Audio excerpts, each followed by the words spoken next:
morning and welcome to Shattering Myths, a program devoted to the fastest growing segment of our society. To those of you like me who know that there is something dreadfully wrong, especially destructive, about political and religious institutions, media reporting, military invasions, and crippling economic schemes. We realize that these institutions caused the problem. They are not the solution. So merely presenting the news is not enough. Our mission is to understand who is behind the tragedies that are besieging our world. Why are our political and religious leaders lying to us? And we'll also strive to predict how their actions will influence our world over the next 10 to 20 years. And that is why in our second hour, we're going to engage God on his terms through evidence and reason for a change, since his guidance regarding his covenant provides the lone source of hope in our world today. His words are the only reliable opportunity to escape this exceedingly troubled world. So we're going to wield words wisely. We're going to seek answers using rhetoric, not bullets and bombs, and see if we can help, at least for a moment, understand the economic and military ruin, the political disasters that are on our horizons. Our phone number, if you'd like to participate in this discussion of a lifetime, toll-free, 877-300-7645. We'll in that second segment of the program today, return to I didn't set a red line. But let me see if I can understand all of this. It's apparently okay for the extremists in Syria to have assault rifles. These civilians, it's okay for them to have rocket launchers and surface-to-air missiles. And it's all right for them to have these weapons to prosecute their grievances against their government. But it's not okay in America. Do I have that correct? Or do I sense a twinge of hypocrisy here? Yes, the United States is providing arms to Qatar and Syria that are going directly to the civilians in Syria who are using them to kill not only government troops, but all civilians in support of that government. And that's okay. And yet, in the United States, where the Constitution guarantees the right to keep and bear arms, it's not okay. Let me see if I understand this. It's okay for Saudi Arabia, for Qatar, and indirectly the United States, to arm civilians in Syria so that they can fight and kill their nation's military personnel and any civilian who supports them. But it's not okay for the government in Syria to fight back and defend itself from this onslaught of weapons. Let me see if I understand this. It's okay for the U.S. government to deprive its citizens of 15,000 lives and $6 trillion to fight and kill Islamic jihadists in Afghanistan, in Iraq, in Pakistan, in Yemen, and in Somalia. But when those same jihadists are fighting to establish an Islamic state in Syria, there's a moral imperative to go to war, not against them, but on their side. Let me see if I understand this. It's okay for Americans to kill 4,000 fundamentalist Muslim civilians with drones, all without due process, shattering their bodies while incinerating others, all at long range through video cameras. But it's not okay for someone else to kill 1,400 civilians with gas that just puts them to sleep. Let me see if I understand this. It's okay for America to ignore the fact that the nation made a bad situation worse in Afghanistan and Iraq, not to mention Egypt and Libya, through either military invasion or military meddling, so that it could claim that it has a duty now to bomb Syria. So let's just ignore the fact that everything we've done in the Islamic world has made bad situations worse. Now it's our moral imperative to bomb them some more. You know, they define insanity as doing the same thing over and over again and expecting a different result. How is this different than being insane? Let me see if I understand this. It's okay for America to borrow money from the Chinese and the Russians to wage war against their ally, bankrupting its children evermore. Let me see if I understand this. It's appropriate to believe the U.S. government, which has absolutely no human intelligence in Syria, when they tell us that the Syrian government acted irrationally, suicidally, justifying the U.S. engaging in another war, when that same government lied to us and to the world regarding the justifications for its last two wars. And the same administration lied to us about what happened in Benghazi. Ladies and gentlemen, particularly those in America, let me make this perfectly clear. We are destroying ourselves because we are ignorant. Now, I recognize that the majority of Americans do not want us to engage in Iraq.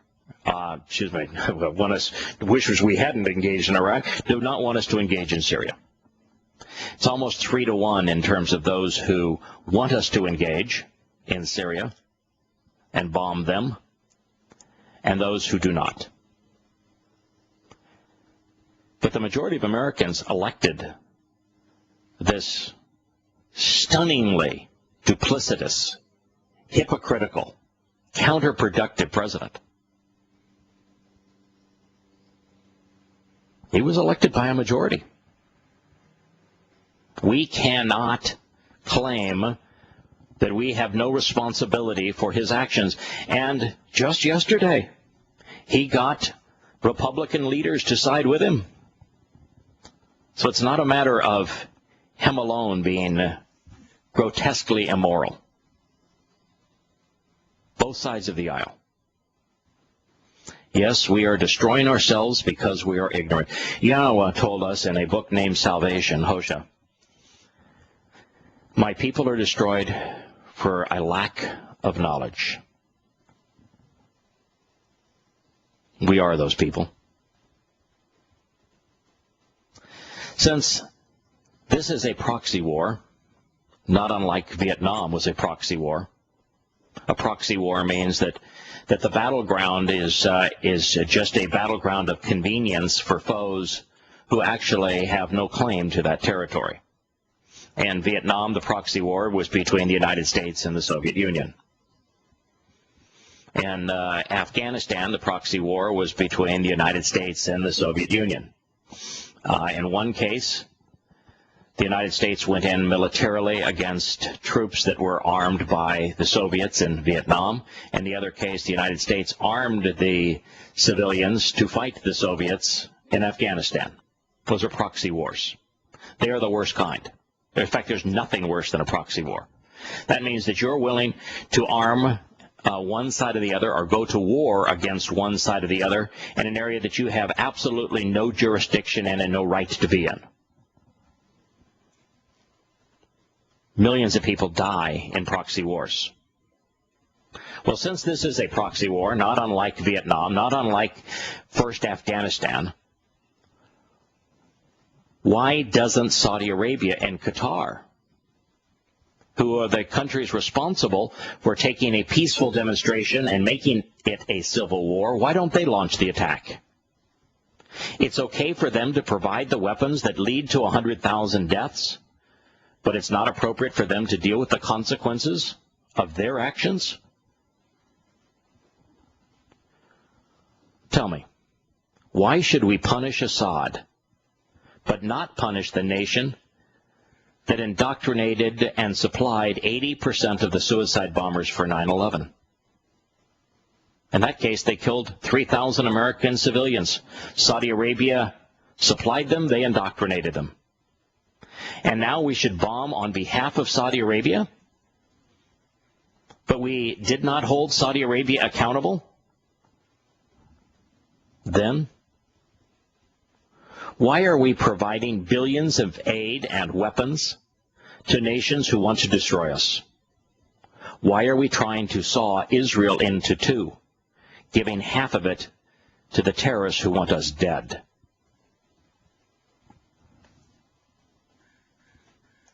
Would love to hear a reasonable response and answer to any of those questions. Kerry said, this is not the time for armchair isolationism. This is not the time to be spectators to a slaughter.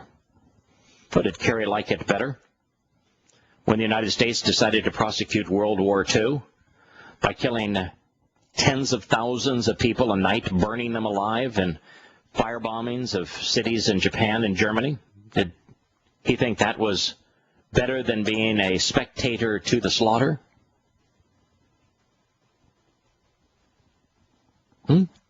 Does the United States think that when it sends its drones over Pakistan and over Yemen and kills 4,000 civilians, that that's better than being a spectator to the slaughter? When the United States invaded Iraq, which led to the deaths of 1 million Iraqis, that was better than being a spectator to a slaughter? When does doing the wrong thing somehow make it the right response? What interest do we have between the two brutal and despicable sides that are at war with each other in Syria? When did the United States Constitution say that we should engage in war on behalf of brutal, disgusting militants who want us dead?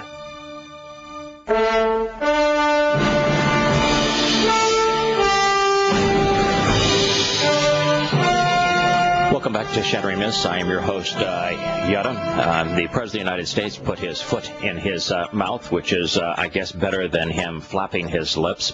But nonetheless, I think it's appropriate to hold him accountable. So Scott has pulled together a press conference. We're going to listen to about a minute and a half of this press conference where the President of the United States drew a red line. Then we're going to listen to a clip of a press conference today where the President of the United States says that, no, I didn't draw a red line. And then we have a little comment on both of those two statements after it. So let's go ahead and listen to the President of the United States draw his red line.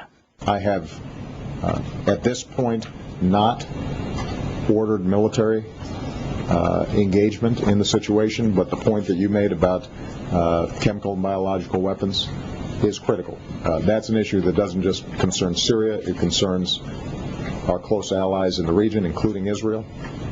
It concerns us. We cannot have a situation where chemical or biological weapons are falling into the hands of the wrong people. We have been very clear to the Assad regime, but also to other players on the ground, that a red line for us is we start seeing a whole bunch of chemical weapons moving around or being utilized. That would change my calculus. That would change my equation. It's somehow under its state. In a situation this volatile, I wouldn't say that I am absolutely confident. What I'm saying is we're monitoring that situation very carefully. We have put together a range of contingency plans. We have communicated in no uncertain terms with every player in the region that that's a red line for us. and that there would be enormous consequences if we start seeing movement on the chemical weapons front, or the use of chemical weapons. That would change my calculations significantly. All right, so that was the President of the United States many months ago, drawing his red line not only once but twice in the statement. And this now is the President of the United States today denying that he said those words. Have you made up your mind whether to take action against Syria, whether or not you have a congressional resolution approved? Is a strike needed in order to preserve your credibility for when you set these sort of red lines? And were you able to enlist the support of the Prime Minister here for support in Syria? Let me unpack the question. First of all, I didn't set a red line. The world set a red line. The world set a red line when governments representing 98% of the world's population said the use of chemical weapons are abhorrent, and passed a treaty forbidding their use even when countries are engaged in war. Congress set a red line when it ratified that treaty. Congress set a red line when it indicated that in a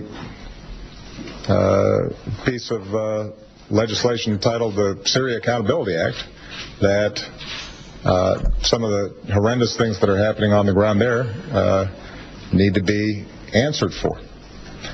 And so when I said in a press conference that my calculus about what's happening in Syria would be altered by the use of chemical weapons, which the overwhelming consensus of humanity says is wrong, that wasn't something I just kind of made up. I didn't pluck it out of thin air. There's a reason for it. Wow. Before we play the next clip, what I want to say here is it is normal for people to lie. People lie all the time. It's normal for politicians to lie. They are especially prone to lie. But this is not a casual lie. He didn't just make a mistake and misspeak. He had thought about this question and his response to this question and did everything he could to change history so that his statement no longer mattered and that he had a way of shedding all responsibility for this question. This was absolutely planned and perpetrated to deliberately deny his own culpability.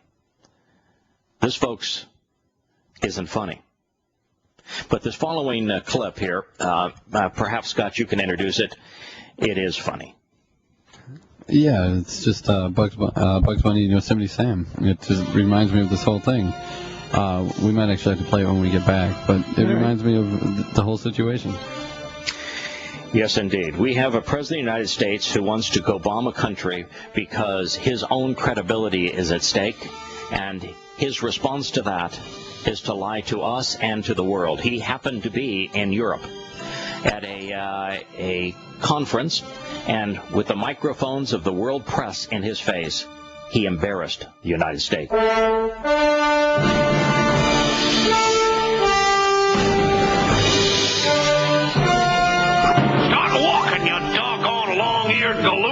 Just a minute, partner. You can't talk to me like that. Them's fighting words. Them's fighting words. I dare you to step over this line. Okay, I'm a-steppin'. I dare you to step over this one. This one. This one. That one. That one. This one.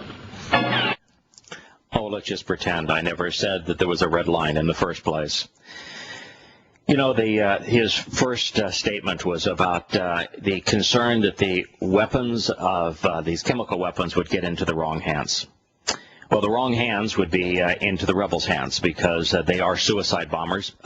They would use them. They probably were the ones that used them even in Syria against their own people. And it's obvious that that is the case because they had everything to gain. They have every expectation of the current situation in the world today. And the Assad regime had everything to lose and nothing to gain by their deployment.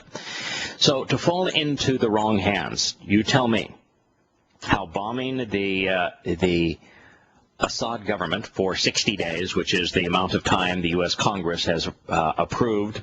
That's the Senate Intelligence Committee. Maybe it's the Armed Services Committee, but one of the Senate committees has voted to approve a 60-day bombing spree of Syria.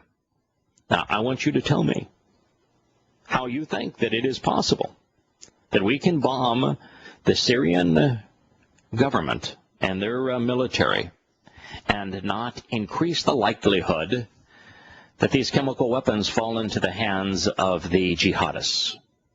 Another comment there that was troubling. He used calculus twice. Interesting in that calculus is a amoral concept.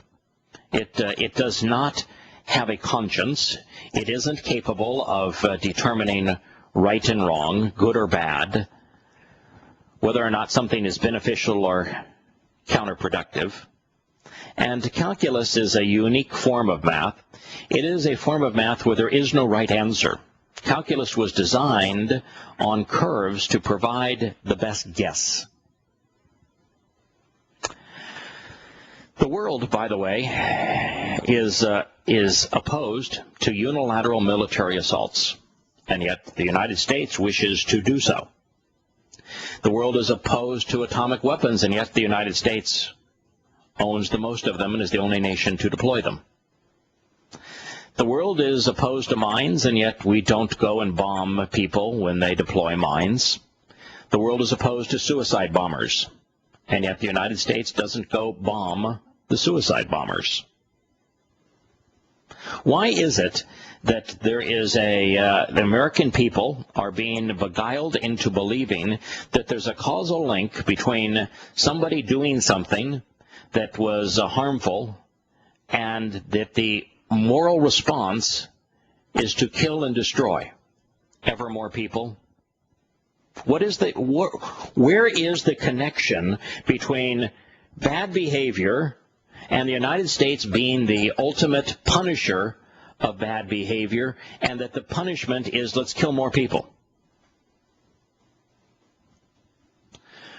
Reuters reports that President Barack Obama has failed so far to convince most Americans that the United States should launch a military strike against Syria in response to suspected chemical weapons attack by the Syrian government. A Reuters poll showed today some 56% of Americans surveyed said the United States should not intervene in Syria. Only 19% supported action.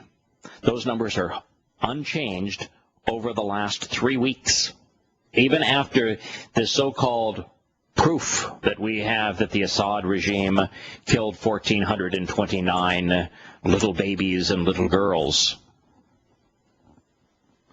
The numbers are almost 3-1 in favor of let's not do this. That would be stupid. Some 25% said, we just don't know enough to even offer a comment. The polls showed that respondents were a little more likely to support a strike if they were specifically asked about chemical weapons before the question was raised. 29% then said, up from 19%, that the United States should intervene. Imagine people who didn't learn the lesson of the Iraq War, where the United States went through a dog and pony show in front of the world at the United Nations, telling the world of all of the proof that they had that Saddam Hussein had weapons of mass destruction, and therefore it justified the United States invasion, and everything they said was a lie. And now they're going to believe the government this time? You're going to believe the same administration who deliberately and knowingly lied about Benghazi and why the American ambassador and 3 others were killed there, who they were killed by, what the motivation was for the killing, and never apologized for that lie? And you're going to believe this man? You're going to believe this man who drew his red line and then said, I never drew a red line?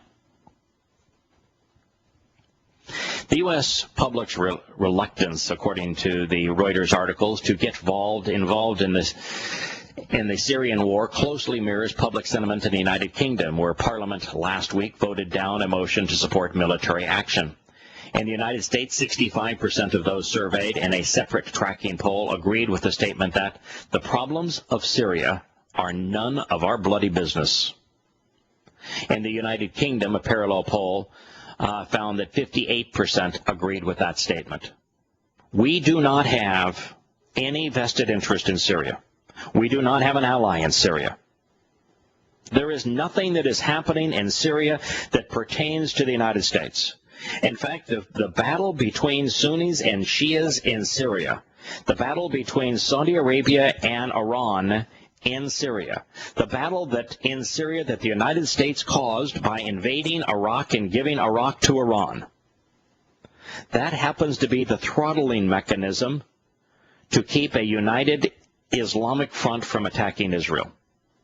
It's the very throttling mechanism that Yahowah told us about when he spoke of Ishmael's descendants. For those who do not know, Muhammad claims that Muslims are descendants of Ishmael. And Yahowah told Ishmael's mother of Ishmael's offspring that they would be wild asses of men. He's speaking of today's Muslims. That their hand would be raised against their brother's hand would be raised against him, and they would live in hostility with the whole world. The throttling mechanism that is keeping Muslims from destroying the United States, from destroying Israel, is their rage against one another. It is in our interest, actually, for them to continue to fight one another, because when they're fighting one another, they're not attempting to kill us. The moment the United States engages on one side or the other, both sides will hate us all the more. That's exactly what happened in Egypt, where both sides hate the United States. It's what happened in Libya. It is what happened in Afghanistan. It is what happened in Iraq. It is obvious that it will happen again.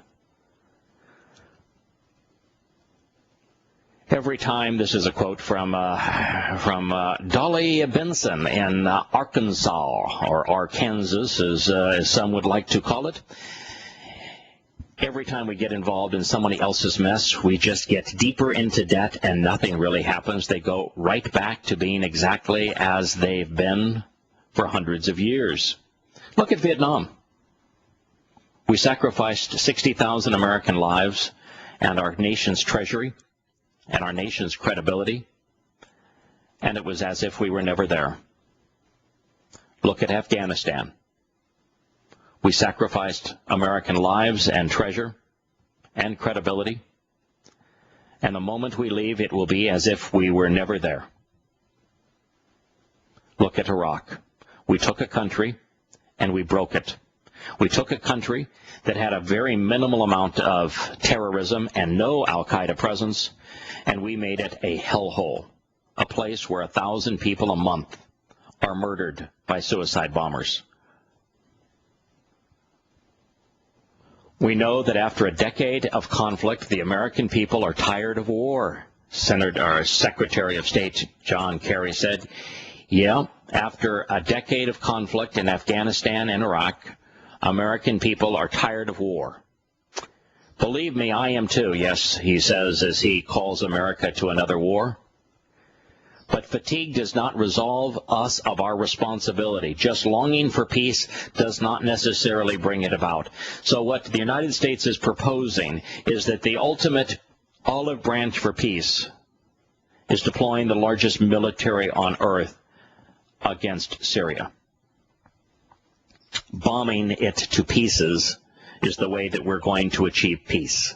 We have a moral imperative to destroy and to kill. May I remind you that the first jihadists who engaged in the Syrian civil war were from Iraq. The Sunnis in Iraq were having a difficult time opposing the great military might that the United States had empowered the Shias with in Iraq. And so they decided to use the weapons that America had given them, and they crossed the border from Iraq into Syria, and they were the first to arm what was at that point a peaceful celebration. Let me tell you what those same jihadists did today. They set off a series of car bombs across the Iraqi capital, mostly in Shiite districts, mostly in civilian areas like marketplaces. 60 people died. 10 times that were mutilated.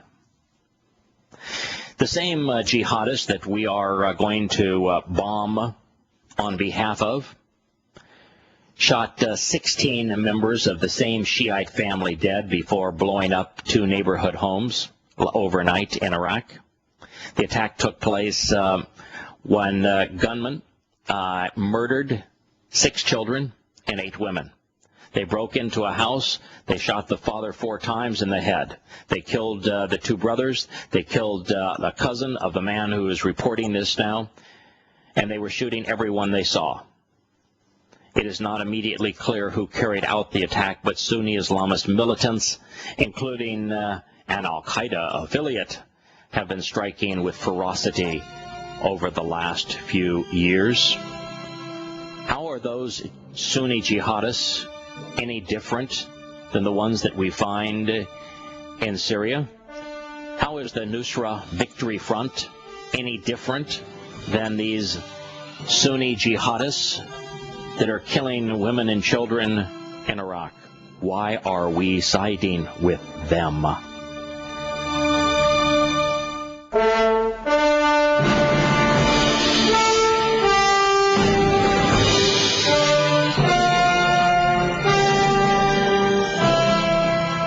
One of the things that we make a point of on this program is to clearly demonstrate that we are not for either political party in the United States, neither Republicans nor Democrats.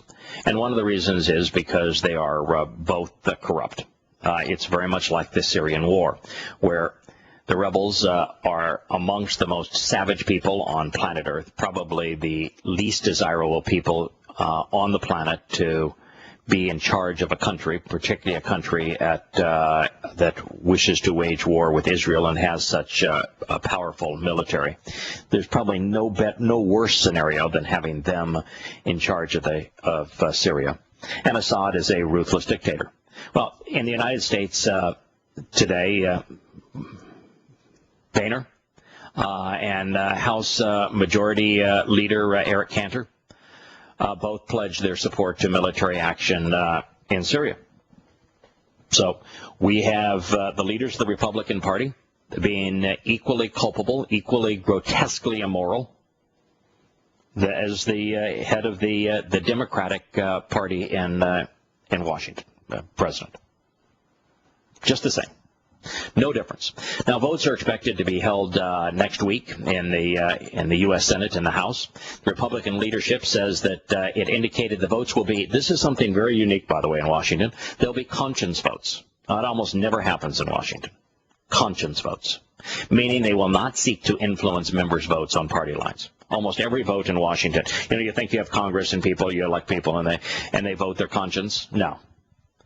You either vote with your caucus, with your party, or you're drummed out of the institution. You get no funding for re-election, and you get no appointments that enable you to sit on any committee of any merit, and you get to sponsor no legislation. So you either vote as you're told to vote by the head of your party, or you're out. It is extraordinarily rare to have a conscience vote, which speaks great volumes, meaning they will not seek to influence members' votes on party lines. All the same, it would have been a big blow to Obama if he had not secured the backing of the top 2 Republicans. This is a case, let him hang himself. George Bush is to blame for the invasion of Afghanistan and Iraq. squandering $6 trillion of American treasure, bankrupting the country for our children, leading to the death of 1 million Iraqis and 10,000 Americans. That stain is on his soul and the Republicans who stood behind him. If the United States is going to continue to aid the jihadists as we did in Libya, as we did in Egypt, as we are now on the cusp of doing in Syria, let that stain be on this president and his party. Why accept blame? Why become culpable? The Republican House leadership said that these will be conscience votes, but Bonner said, I believe that my colleagues should support this call for action. The president said strikes aimed at punishing the use of chemical weapons should hurt Assad's forces, while U.S. action would bolster his opponents, though the White House insisted it is not seeking regime change. All right, so you're going to punish one side and bomb them into submission, and then you're going to supply ever more weapons to the other side, but you're not interested in regime change. I mean, just think for a moment. Put yourself in Assad's position. He watched as Saddam Hussein crawled out of that hole in the ground, and that as he was hung, that was his friend as a result of the United States' actions. He watched as Muammar Gaddafi was brutalized and savaged in a grovel after the United States began bombing and didn't stop bombing until the jihadists had prevailed. He watched those events. He knows exactly what's in store once the first American bomb is dropped. Why is it that we think for a second that he won't go off with a blaze of glory, killing Jews in the name of Islam, killing Sunnis in the name of Shia? That is the most likely response.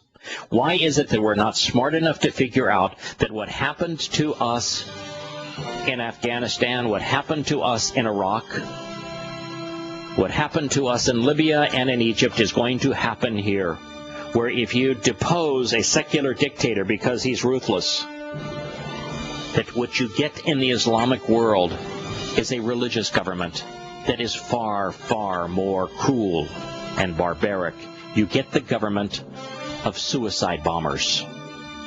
We'll return to Shattering Myths after the commercial break.